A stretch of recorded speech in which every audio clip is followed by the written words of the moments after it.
right, let me I'm sorry I have so much stuff here. This is sort of my workbench. This is the controller board for the CTM status lights. And what it's doing right now is these are USB-C cables that are connecting the individual lights. These lights, the idea is that they're mounted into a cubicle wall, and then each light connects to the next light in series.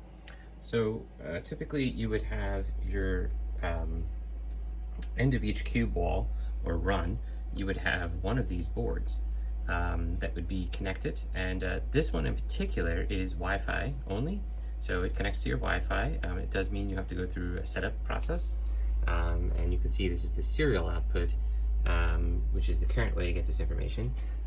We have a display model as well that's going to give you output on the display, so you know what IP address to connect to. But this is the status mode here. So each light runs in series. Think of it as like Christmas lights, except that as your team, once you've configured the board, as your team changes to different statuses, no matter where they are in the world, their light will update based on this controller board being connected to Wi-Fi and also to the call tracking metrics web application. So that's how it works. So this is the USB-C model.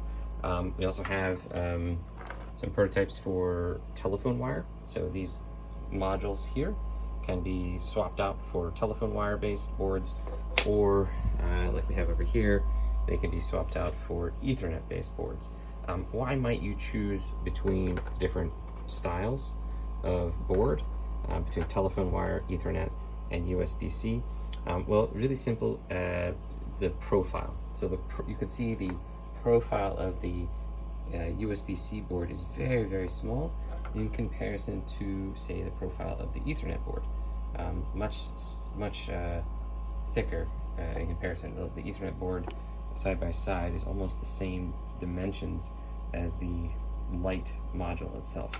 So yeah, so that's the CTM status lights. Hope you guys like the update, and yeah, we can help set this up.